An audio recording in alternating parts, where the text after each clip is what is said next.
Warning! Kinda Murdery contains adult themes, explicit language, and descriptions of violence. It is not suitable for anyone, and we recommend you stop listening now.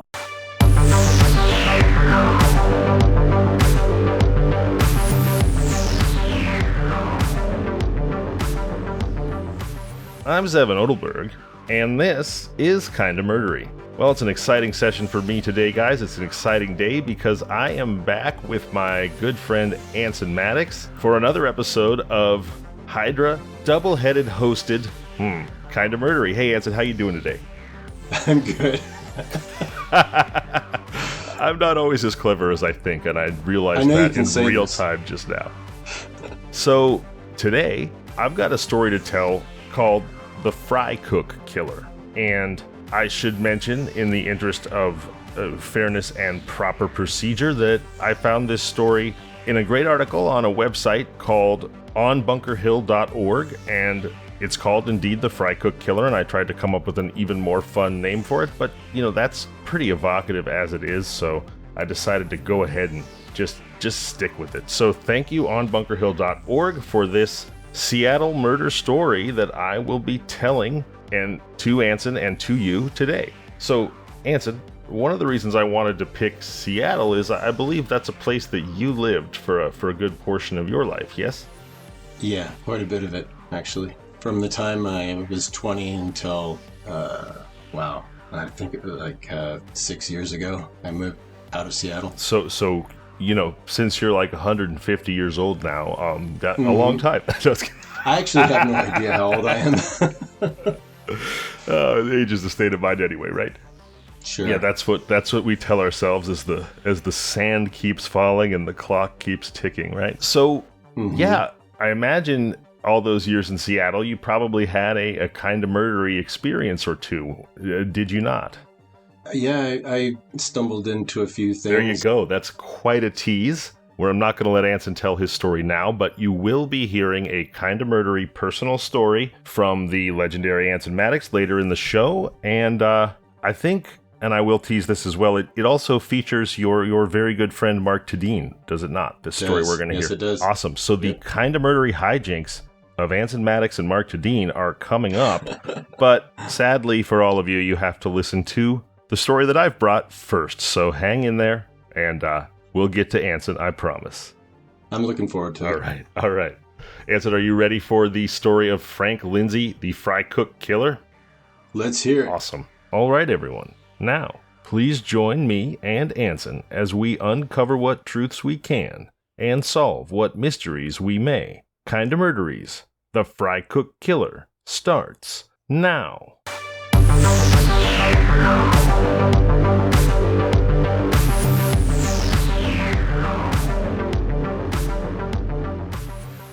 It was a quiet February day in Seattle, Washington in 1930, when Frank Lindsay, who had been arguing with his wife Aubrey, ended that argument by bashing her over the head with a hammer. Then, because that didn't seem permanent enough, he slashed her throat, sewed her body up in a burlap bag, and buried her behind the barn on the property. So that's how our story begins, with a brutal murdering of a wife by an apparently less than loving husband. The apparently is probably not necessary.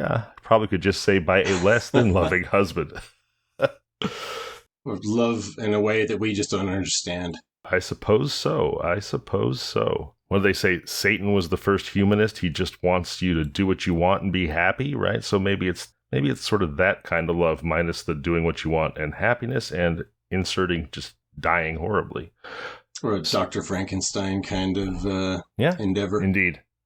So as anyone who has spent any amount of significant time in Seattle knows, it rains a lot. And in this story, metaphorically, when it rains, it pours, because after murdering his wife, immediately after, Frank Lindsay goes and he grabs their 12-year-old foster daughter, a girl named Pearl Grant, and a few hastily packed bags, and he flees his home and he hightails it south. Now, he would later say that he took the girl with him because he thought that traveling with a child would give him a better cover story. But the thing about traveling with a child is you're traveling with a child. They have needs. They are not so quiet. They tend to live more publicly than an outlaw on the lam, and he quickly realized that being on the lam with Pearl was a bad idea. So what's he do? Comes up with a solution, and he abandons her in a rooming house in Oakland. Guy's not bucking for Father of the Year here, that's for sure. Oh, yeah, I don't know much about kids. So Frank eventually lands in Napa, and here's where the story takes a little bit of a turn for the even creepier. He lands in Napa, California, where he befriends the parents of an 11-year-old girl named Beatrice Delamore. He picks fruit alongside the family for several days, and eventually, and boy, I'm not sure how he pulled this off, but he must have been a magnetic man. Eventually, he convinces the couple to turn their daughter, Beatrice, over to him, saying that he knows a woman with money who could provide Beatrice with everything that she lacked as the child of itinerant laborers, fruit pickers. So this is in the 1930s, right? 1930, yes. Oh yeah, this makes sense. I suppose it does, but on the same hand, I find it somewhat baffling that a single man could sort of show up, get off the bus, help you pick peaches for a couple days, and then say, "Why don't you give me your daughter? I promise she'll have a better life." It's all kinds of people have kids, so you never know. That's true, and I mean there were those parents who allowed their children to stay over at Michael Jackson's house and sleep in his bed. Although Michael, being the biggest star in the world, that is somewhat more understandable, I think, than just turning your daughter over to your fellow itinerant fruit picker, for all you know. But hey, like you said, different strokes for different folks, all kinds of parents in the world. So, of course, spoiler alert, he was lying about knowing a wealthy woman who could give Beatrice a great life. What he actually does is he kidnaps her and takes her to Los Angeles, where he checks into the Hotel Cecil for a few nights. Now, I don't know if anybody listening who maybe is a fan of the paranormal or the Kinda Murdery has heard of the Hotel Cecil, but it's no surprise. In some ways, it seems like almost was a sure thing that Frank Lindsay was going to stay at the Hotel Cecil. The fact that he is a murderer means that he almost had to stay at the Hotel Cecil. You see, the Hotel Cecil, which is currently closed for renovations but still standing, is almost certainly haunted. In fact, it may be something close to being the real-life Overlook Hotel. Are you familiar with the Overlook Hotel, Anson? The Shining. Indeed. Man, what a good movie. What a good movie. So the Overlook Hotel is the lodge from The Shining, which, spoiler alert, if you haven't seen The Shining, skip forward 10 seconds, but it's haunted by ravenous ghosts who drive people to commit murder, the Overlook. Now, as tempting as it is to get sidetracked and tell you all about why the Hotel Cecil is psychically and spiritually fucked, it's probably better that we stay on track and continue with the story of the fry cook killer. We will save the Hotel Cecil for a future episode. I will give you just a nibble or two on the Hotel Cecil, though, because you're probably dying for it. There's any number of murders and suicides that occurred there. It was the regular haunt of Richard Ramirez, the Night Stalker. The Black Dahlia was known to have been seen drinking there right before she was killed. There was a sweet old woman who was known for feeding the pigeons in MacArthur Park, who in her 60s was suddenly murdered in the Hotel Cecil. There was a girl as recently as 2013 who was bizarrely found dead after disappearing for days, drowned in the water tanks of the Hotel Cecil. And there are any number of other just awful things that happen there. And I will, as I said, I'm going to save the real story of the Hotel Cecil for a different episode because, frankly, we could spend the rest of this episode talking about it. It is Los Angeles' Overlook Hotel. But let's get back to the story of Frank and, currently anyway, Beatrice Delamore. Have you ever encountered any haunted hotels in your ramblings? Okay, so my wife and I are watching the Bridgerton show,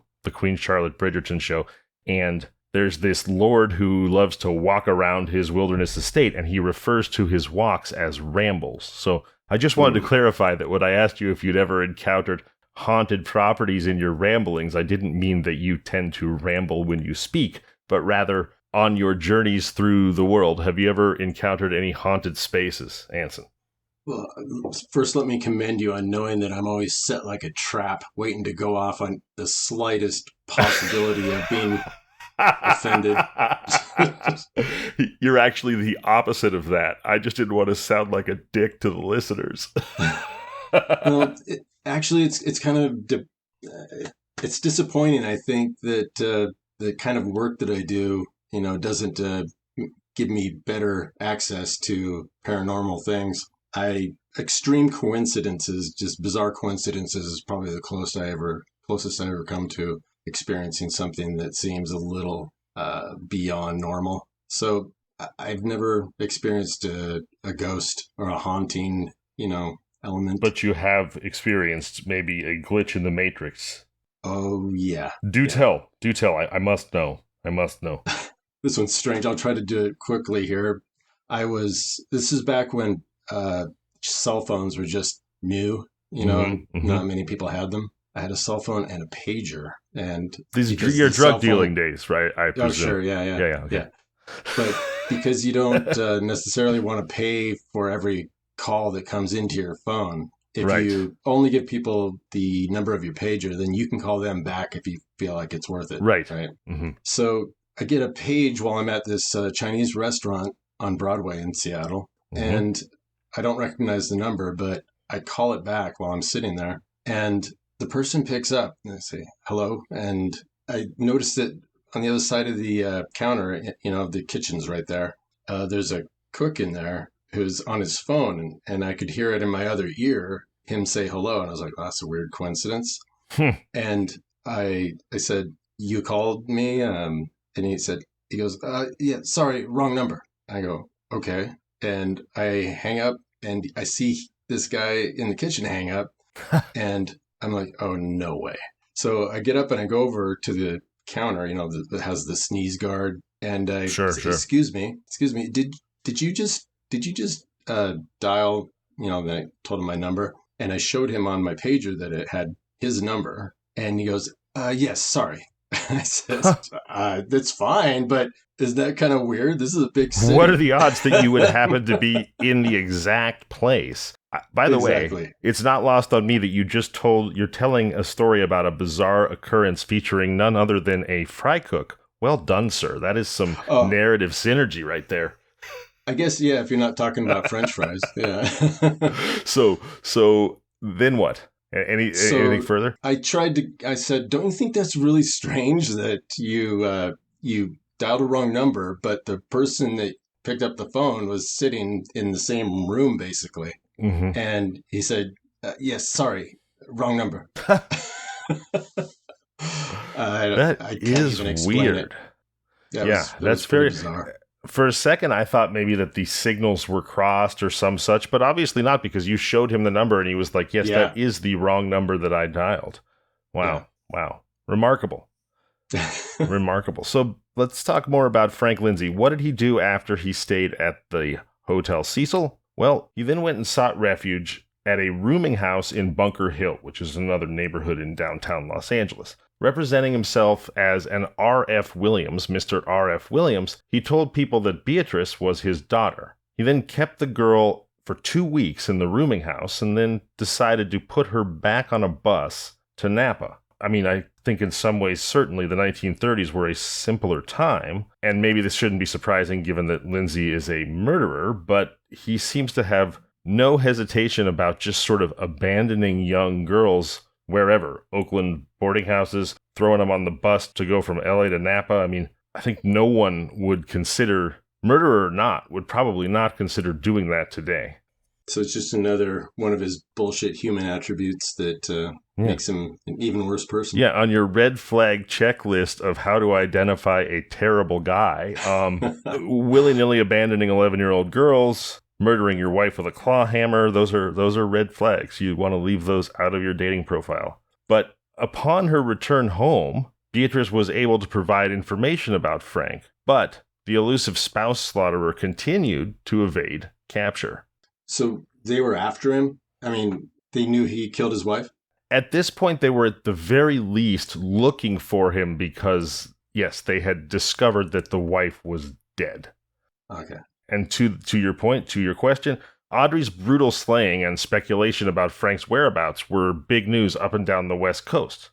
Okay. However, interestingly, it wouldn't be professional law enforcement officers who would eventually find him, but rather an amateur detective. Perhaps we call him America's Sherlock Holmes, although that may be a little bit rich, but an amateur detective named William Sanborn would be the one to finally track down Frank Lindsay. There's something about these old names that just, I don't know, it makes everything more believable to me. It's like, Frank Lindsay killed his wife and ran off with a couple of 11-year-olds. It's like, well, of course he did. And then a man named William Sanborn tracked him down. I mean, these old-fashioned names are just kind of evocative and make everyone sound capable of either good or extremely ill. But I don't know, these are the strange paths that my mind tends to wander down.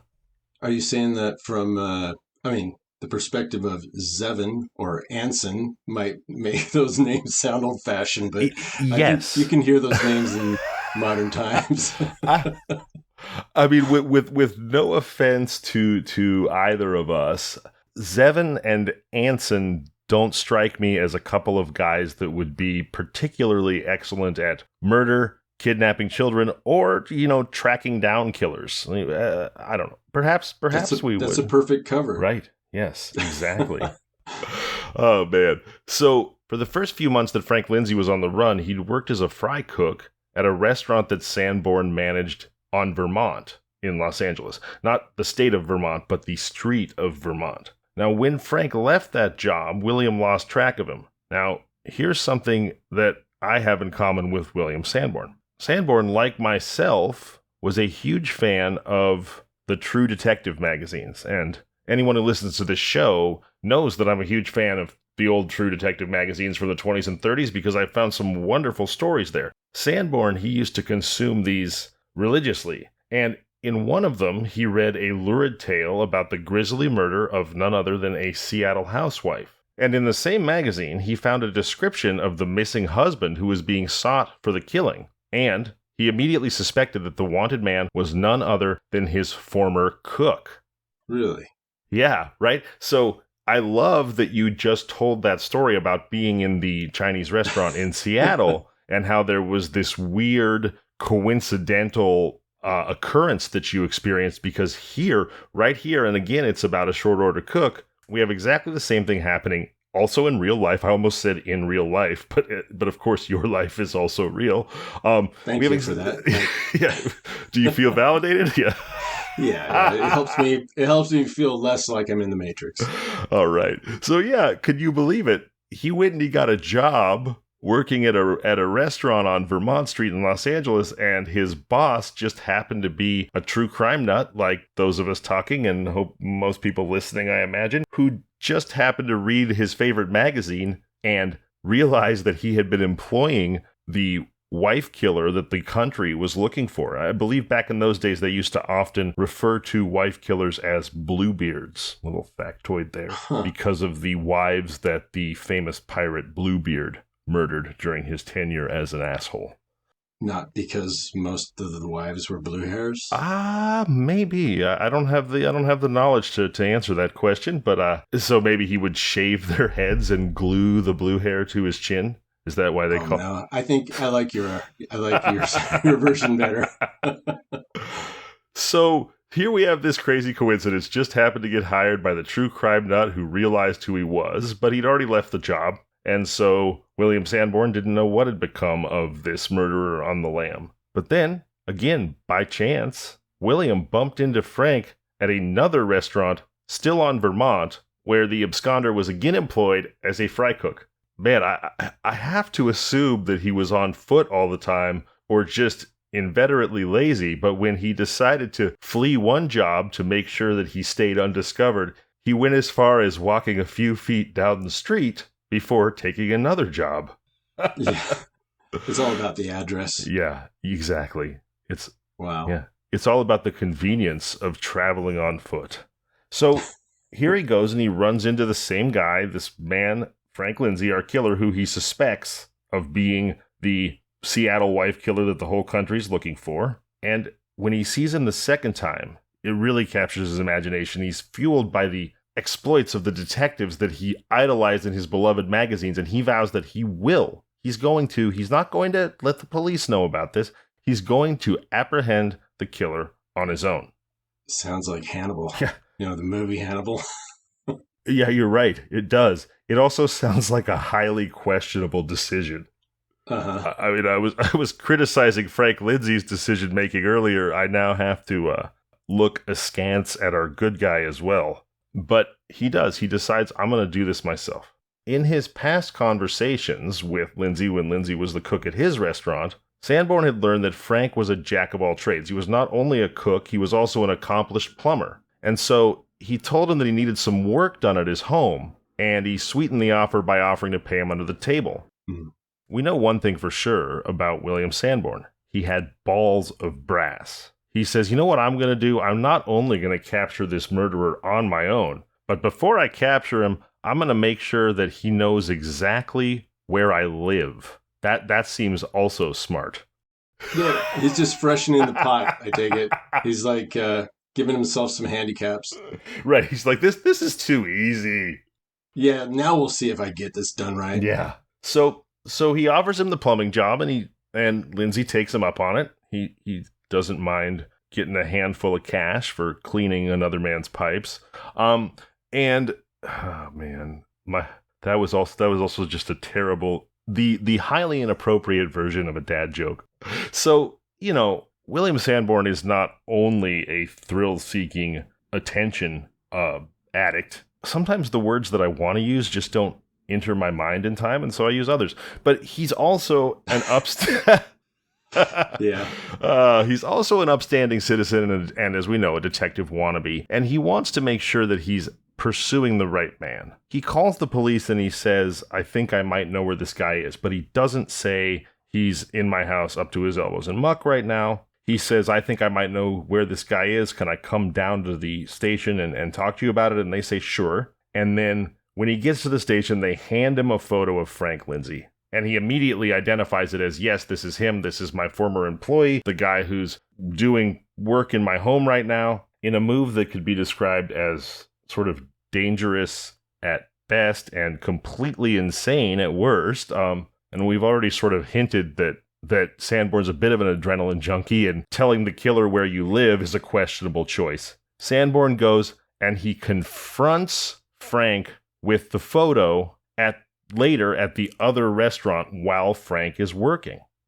So Frank then takes the picture from him and holds it in his fingers to look at it to be like, is this me? I'm not sure. By doing so, he conveniently fingerprints himself. When the cops run the prints, they match it to the runaway murderer, and everything's falling into place like an episode of Law & Order, really. I mean, if it weren't all true, it would seem awfully convenient. So detectives then turn up at the Stanley Apartments at 210 South Flower Street later that evening, and they take Lindsay into custody without incident. Underwhelming end to the story, if that were the end.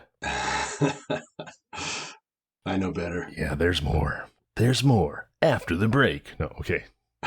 Again, in a somewhat unsurprising development, there were many facts about Frank that he hadn't been forthcoming with. For example, his real name, which it was discovered was actually Charles E. Murphy, as well as his place of birth, which was not Massachusetts as he'd claimed, but rather somewhere in the UK. But you have to give the devil his due because he was at least truthful about having served in both the British and US Armed Forces. However, he neglected to mention that he'd actually deserted from both services, and if those weren't enough lies, it was also uncovered that Frank was already married when he met and married Audrey. So the wife he murdered was not in fact his legal wife. He was something he was a fly-by-night polygamist of sorts. So Frank's story about why he killed his wife was that she just nagged him so incessantly that he finally lost it and felt compelled to spontaneously murder her. Now, I don't know if he thought that version of the story would make him somehow sympathetic. Like, detectives are going to be like, oh, yeah, of course. I mean, my wife nags me, too. I want to murder her all the time. I mean, if you're going to come up with a reason to kill your spouse, telling the cops, well, she nagged me a bunch, I don't think that makes you look any better. I mean, but, that's just me, I guess. But so basically, because he had been caught in so many other lies, the police didn't really buy his version, and they also didn't buy his subsequent version of the murder, not just because he changed his story, but apparently because he was such a liar. And his other version was that he was, of course, not the attacker, but instead valiantly defending himself from certain death at the hands of his crazy wife. This guy was just a shameless prevaricator, although I suppose that was the least of his flaws. Of course, they don't buy these other versions of the attack because he's a liar. They also don't buy it because they're able to determine, and I'm not sure exactly how, but I guess through forensics, but somehow they're able to determine that he had pre-dug the grave into which he dumped Audrey's corpse prior to killing her. They're like, yeah, you were, she nagged you till you snapped, and or you were defending yourself from being murdered at the hands of your wife. So why then did you dig a grave before all that happened? And nobody really believed that it was just another one of those coincidences like you had with the pager or Frank had getting hired by a true crime nut.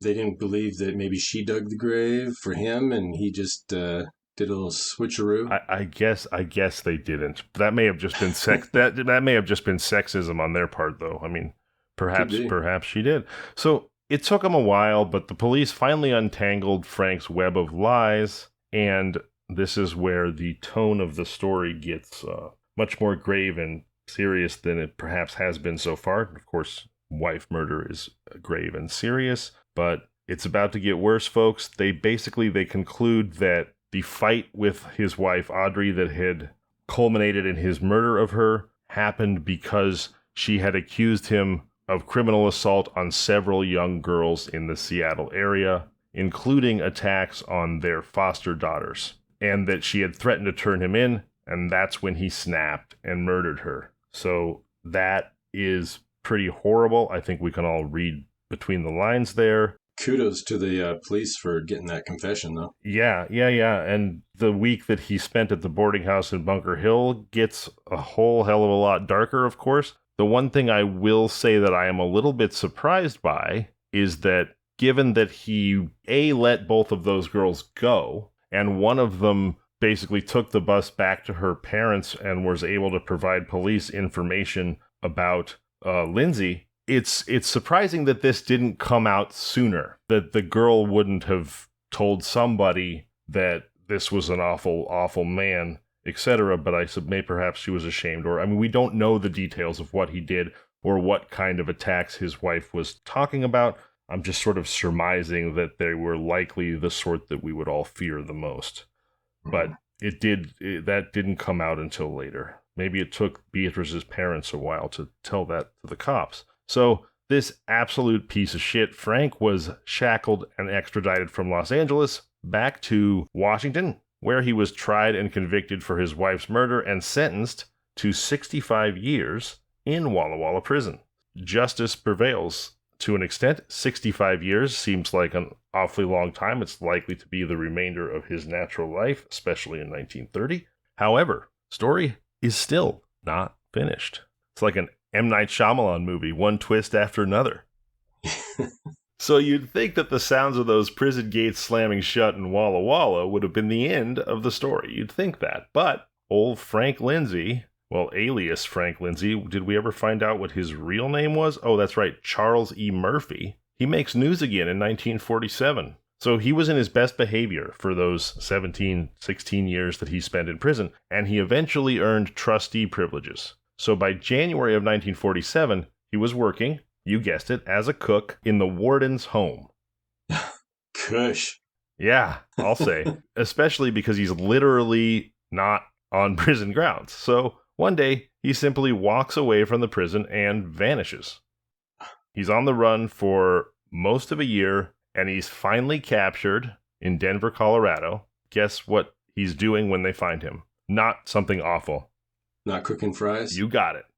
He was working in a restaurant, plying his usual culinary trade. I guess no one had really taught Frank Lindsay about, MO, modus operandi. Yeah. Like, when they come looking for you, the first thing they're probably going to do is look for recently arrived diner fry cooks.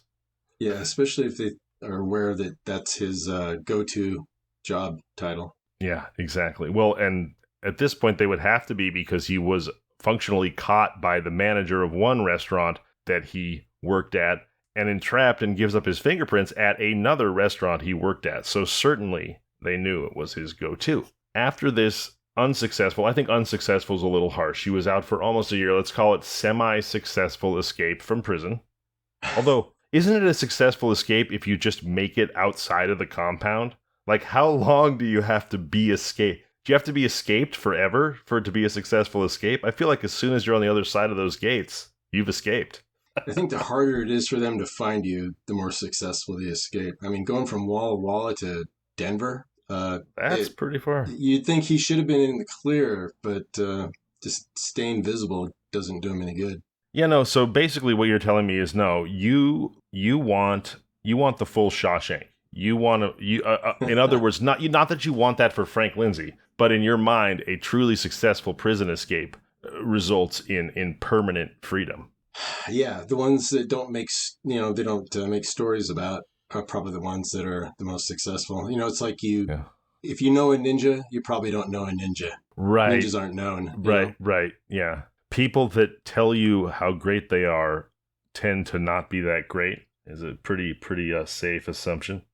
Like that. It's like if you run around telling people you're invisible, you're probably not. Right. Yeah, exactly. You can't see me. Sure about that? Yeah.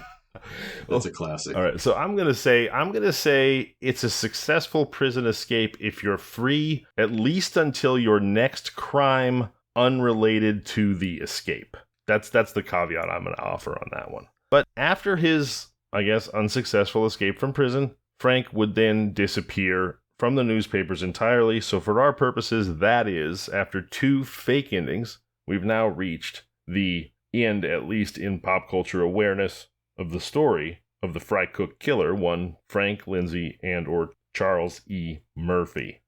There you go. That is a Kinda Murdery story that began and in some sense finished in the city of Seattle, or the state of Washington at the very least. Certainly began in Seattle, finished in the prison in Walla Walla. Using Seattle as the narrative link, I'm now going to turn it over to Anson. Anson, you're going to tell us a Kinda Murdery story from your own life that took place in Seattle, yes? Sure. Yeah. Awesome. So around the time that Mark, Tedin, and I were both kind of working together every day, doing work for the first cards for Magic. You are drawing the cards for limited edition Alpha, which would be 92, 93? I think this was in 92. Makes sense. Yeah, that it would have to be. So we're on Capitol Hill in Seattle. We're both living on Broadway in just a few blocks apart in, kind of small apartments. And so we would spend most of our workday by going to a coffee shop and what we called paying rent, just getting some coffee, just keep getting coffee while you're sitting there. And we would work, at the tables there. And is this the time that you were talking about on an earlier episode where you were watching Mark draw Lord of the Pit and kind of like going, whoa, that probably looks good. Awesome. Yeah, I mean, I don't remember exactly when this was, so it could have been the same day for all I know. But that's a pretty good surrogate for what was happening at this time. You guys were just sitting there getting cranked off your asses on jitter beans, just drawing some of the most iconic art ever seen. Yeah, I mean, we worked a lot, most of the day, every day, and we would try to be social. At night we'd go downtown to First Avenue in downtown Seattle, and have some beer and people watch, talk to people. Mm-hmm. But there was one night when we were walking from Capitol Hill down to First Avenue, which is more realistically a cab ride, but we walked. Well, you just spent 8-10 hours drinking coffee. You better go for a walk, right? You're you're vibrating like a teacup chihuahua. You're just.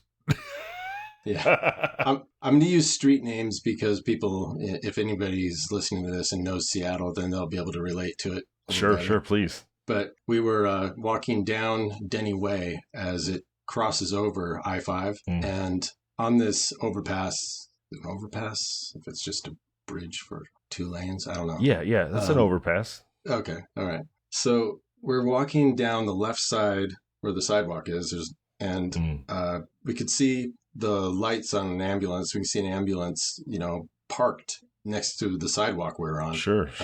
Something tragic has just happened. Yes. Right. So it's, it's in the right lane, and it's, its lights are pointed up towards us, and we're curious to see what's going on because, it's an ambulance. Sure. And as we get closer, we see that on the sidewalk in our path is a white sheet, oblong. And we both, stopped talking about what we were talking about, and we're just like silently trying to figure out what's going on. And we approach the sheet and we see that it is a body, but it's completely covered except for the shoes. They were new looking, like basketball shoes. Right. Like maybe some Jordan 1s or something. Those shoes are probably worth a lot of 1992. Yeah. Okay. Anyway, please. But I remember the laces were pristine and they were tied neatly, and I mean, it's those kinds of things that you're probably going to notice when you see something shocking, because I mean, that's all we could see was the shape of the body. We didn't see any blood. And saw these clean shoes sticking out, and I was thinking the guy tied his laces for the last time. Oof, that's heavy. It's really a strange thought that everybody's going to do that if they lace their shoes. Mm-hmm. But what was really strange was there was nobody else around. Even with the ambulance there and the lights on, I mean, the back doors were open. We could see that there was nobody in there. There's no cops. And it's not like they were across the street from a morgue or a hospital. This was just a spot on the street. Right. It's on the over. So as we walked by it, Mark says, "That's a dead body." And I said, "Yep." And we just we didn't stop and gawk or anything. We just walked on by it, and we were quiet for a little while after that. But we looked at the papers, after that night. Let me ask you a question before you reveal what you found out in reality. What I was wondering, one of my favorite pastimes still, and it annoys the hell out of my wife, and it annoys the hell out of a lot of people because now Google exists, but is just supposing, not knowing the answer to something, and just trying to use my imagination to connect the one dot I have to the rest of the dots I don't, and come up with something that sounds plausible to me as to what the heck's going on. And, someone will ask me, what's the yearly rainfall in the Amazon rainforest? And I have absolutely no clue, and I'm just the sort of overly confident a-hole that'll be like, I don't know, but I bet it's about 150 inches, based on nothing. So where I'm going with this is, did you and Mark, before you found out what had happened, did you that night or subsequently spend any time just kind of imagining, trying to figure out what the heck was going on there, particularly with the fact that the body had been, as far as you knew, abandoned by the authorities?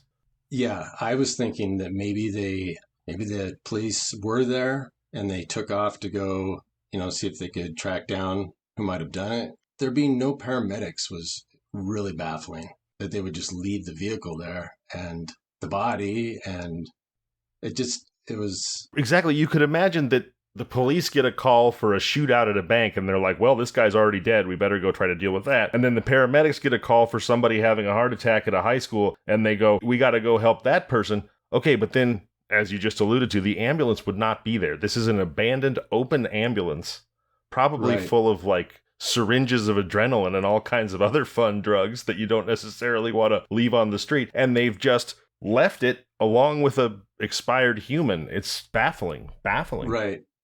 And maybe, we didn't know what the nature of, the mishap was.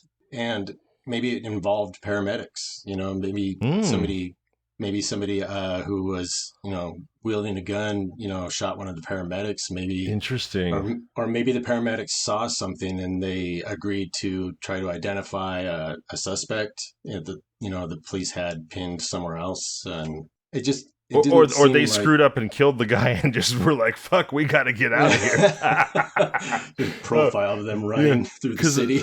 Another thing that occurs to me, and I don't mean to be ageist or anything, but I feel like as an amateur sleuth, it is likely that if this expired person had pristine basketball shoes perfectly laced up, they were probably a young person, sadly. I mean, it's unlikely they were like somebody who had died of old age. Just wearing clean basketball shoes, they're probably on the younger side.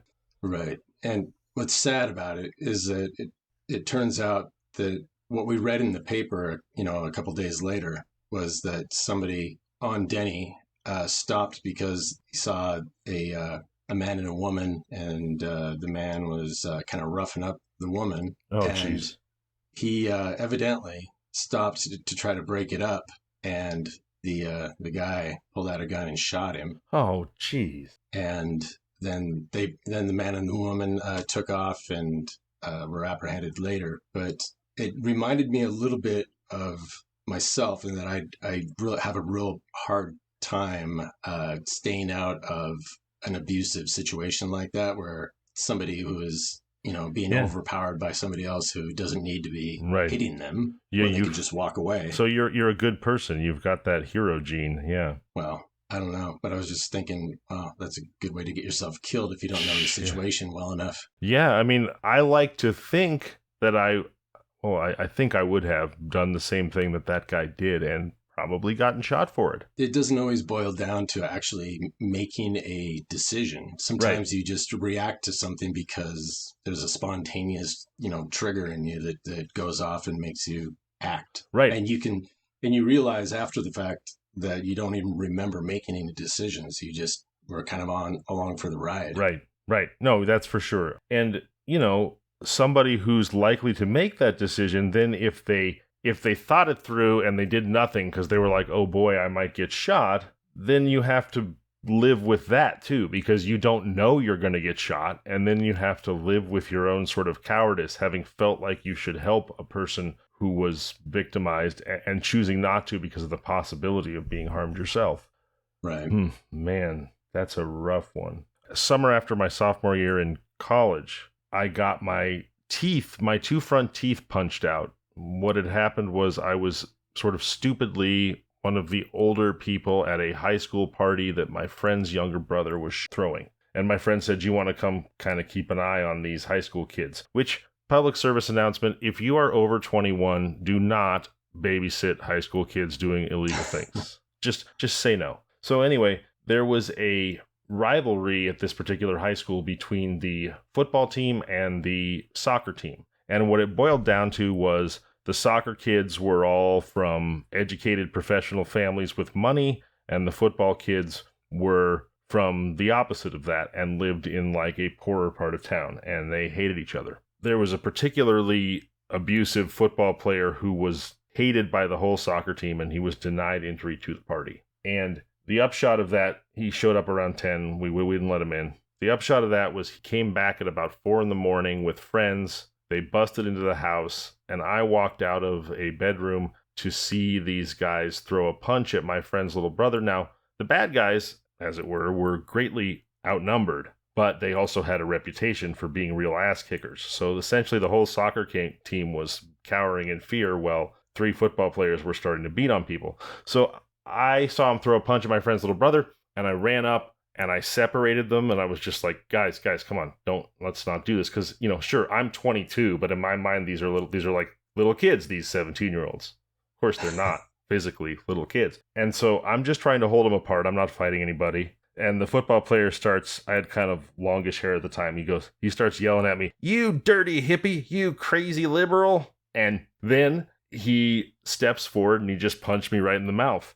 I looked down and I saw basically the entirety of my 2 front teeth in a puddle of blood on the ground. Ow. I could proudly say that I didn't go down or anything. And I was an acting major in college. So my first thought was I didn't care about revenge. I looked down and I saw my teeth and I was like, how am I supposed to act with no teeth? So my entire priority became, I'm going to somehow have a dentist reattach my teeth right now at 4 a.m. But long story short, I at least tell myself getting that all repaired. Dental work is still basically medieval. It hasn't advanced a whole lot. It's horrible. It's horrible. Please don't get your teeth knocked out, anyone. Mm-hmm. But I like to tell myself that I'm glad it happened, because what I discovered was that I'm not a coward. I'm glad that my impulse was to step up and defend my friend's little brother. With all the knowledge I have of hindsight and everything I had to go through getting my teeth fixed, I probably would have let the guy kick his ass.